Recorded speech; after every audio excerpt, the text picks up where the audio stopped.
Não cessa, não fim de semana.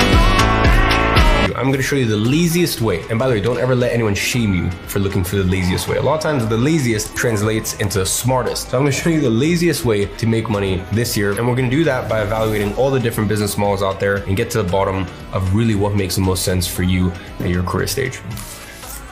All right, so listen, as a 9-figure entrepreneur, I've been asked this question over and over. And a lot of people, I come from a very unique perspective because I own multiple software companies. I own multiple physical product brands, for example, like my eyewear business. I got my start doing service businesses. I've been one of the most successful people in digital products probably ever. And at least at this current time, I'm the #1 digital product expert in the world. And as I said, going back to my software companies, one of the companies that I own is a company that helps people with digital products. And at the time of recording this, at least, people make about $100 million a month on my platform. So I'm in this very interesting position where, I've had service businesses, I have some bootstrap software companies, I have some VC funded software companies, I have physical product brands, I have consumable brands. Like, my investment in my empire is so far reaching, so I'm not really married or obsessed over any one model. They can all work. I'm just trying to be honest with you guys and show you which one is really the laziest one, aka the smartest path. So that way you're not working 60, 70 hours a week on this thing that may or may not work. So that's why in today's video, we're gonna answer a very simple question. How can you make the most amount of money with the least amount of effort? You see, in 2025, there's this whole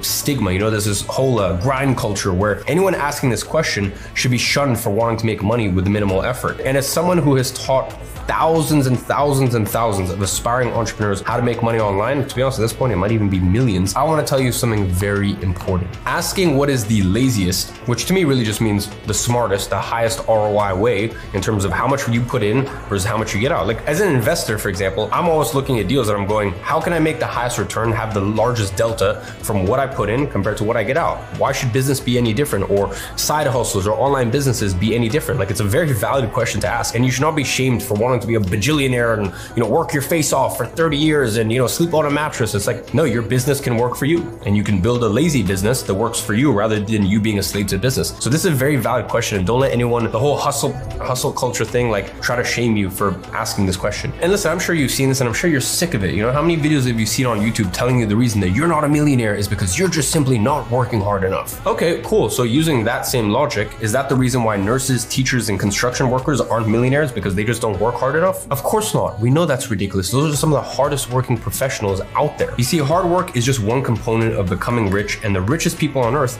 they know this, they understand this. As Warren Buffett once famously said, it's not about how hard you row, it's about what boat that you're in. So in very simple terms, the business model you choose is more important than the hours you dedicate to it. Some business models require more work than others to achieve the same result. That is quite frankly a fact. So today, I'm gonna help you find the laziest business model. I'm gonna compare 5 different business models. And by the way, this is speaking from experience, not a, hey, well, I think this one's harder, or I think this, like, by the way, coming from someone who's made $1 million in profit with every single one of these models, literally every single one of them. And some of these models I've made up to $100 million from. So, like, trust me, I know what I'm talking about when I speak about this. And we're gonna compare them to find the one that allows you to make the most money with the least effort. So, to compare these business models, let's use 5 categories to accurately assess which business model is truly the laziest. The first one is upfront capital. Now, the capital category measures the minimum dollar amount you need to spend to start the business and get it off the ground. Next is scalability. Now, scalability measures your ability to make more money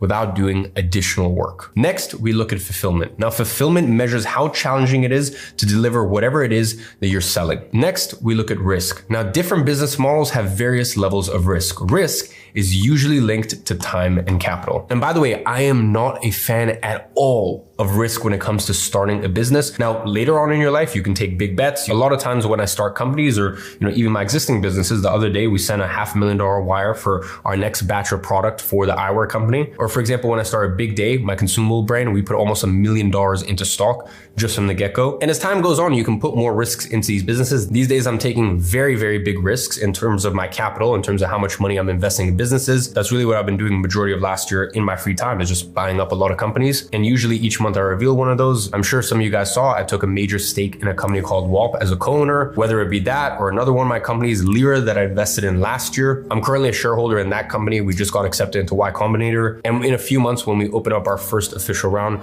I would have made about a 15x in that company. So all of these are great, but they're risks. They're big money risks. A lot of times these risks cannot work out. So me at my career stage, if I write the checks that I do and things don't work out, if I invest money into this company or that company, it's okay because I have the risk tolerance and I'm farther into my career. Whereas